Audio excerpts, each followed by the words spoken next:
আজকে দেখেন একটা সরকার একটা বিজ্ঞপ্তি দিয়েছে, বলেছে যে শেখ হাসিনার বক্তব্য যদি প্রচার করা হয় তাহলে যারা প্রচার করে যে গণমাধ্যম তাৎক্ষণিক ব্যবস্থা নেওয়া হবে। সতর্কবার্তা দিয়েছে, বলা হয়েছে যে শেখ হাসিনার বক্তব্য কেউ ভবিষ্যতে প্রকাশ করলে তাৎক্ষণিক আইনি ব্যবস্থা নেওয়া হবে। বিবৃতিতে আরো বলা হচ্ছে, বৃহস্পতিবার আইন এবং আদালতের নির্দেশ উপেক্ষা করে ক্ষমতাচ্যুত স্বৈরশাসকের একটি ভাষণ কিছু গণমাধ্যম প্রচার করেছে। সেখানে শেখ হাসিনা মিথ্যা এবং উস্কানিমূলক বক্তব্য দিয়েছে। আন্তর্জাতিক অপরাধ ট্রাইব্যুনালে শেখ হাসিনাকে দোষী সাব্যস্ত করেছে এবং বর্তমানে তিনি মানবতা বিরোধী অপরাধের অভিযোগে বিচারাধীন। একটা তার সাজা হয়েছে ইতিমধ্যে। আর আইন অনুসারে আওয়ামী লীগের কার্যক্রমও নিষিদ্ধ।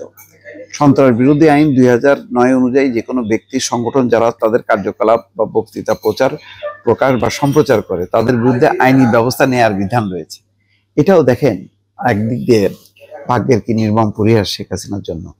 1 বছর আগের কথা চিন্তা করেন, শেখ হাসিনার বক্তব্য মানে এটা তো একটা মানে এমন কোন গণমাধ্যম নেই যে প্রচার করবে না।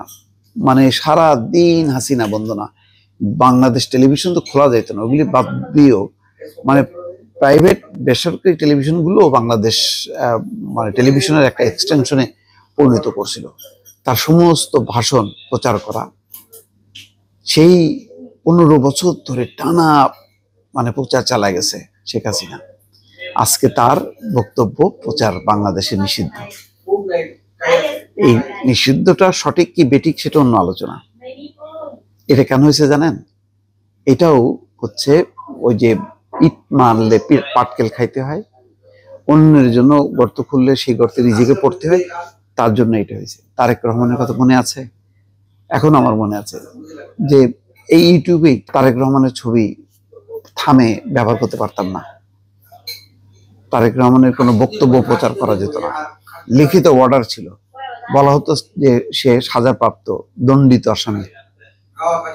সেই কারণে তারেক রহমানের কোনো বক্তব্য বিবৃতি প্রচার করা যেত না। এবং তারেক রহমানের সম্ভবত এই বক্তব্য বিবৃতি বা ভাষণ প্রচার করতে যে 21 টেলিভিশনের সালাম সাহেবের চরম পরিণতি হয়েছিল। তাকে লম্বা সময় জেল খাটতে হয়েছিল, তার টেলিভিশনটা চলে গেছিল এস আলমের হাতে। এখন অবশ্য ফিরে পাইছে। অনেক ঘটনা ঘটাইছে শেখ হাসিনা। আজকে দেখেন তার ভাগ্যে ঠিক যেই তেমনটাই ঘটলো যে তার ভাষণ প্রচার করতে পারবে না কোনো গণমাধ্যম। যদিও সোশ্যাল মিডিয়ার এই যুগে মানে গণমাধ্যম প্রচার করলো কি করলো না গুরুত্বপূর্ণ না, সোশ্যাল মিডিয়ায় সবাই শুনবে। এগুলি মানে শেখ হাসিনা যা করলো যা করছে ঠিক এটাই অনুসরণ করা উচিত হয়নি, এটাই আমি বলবো।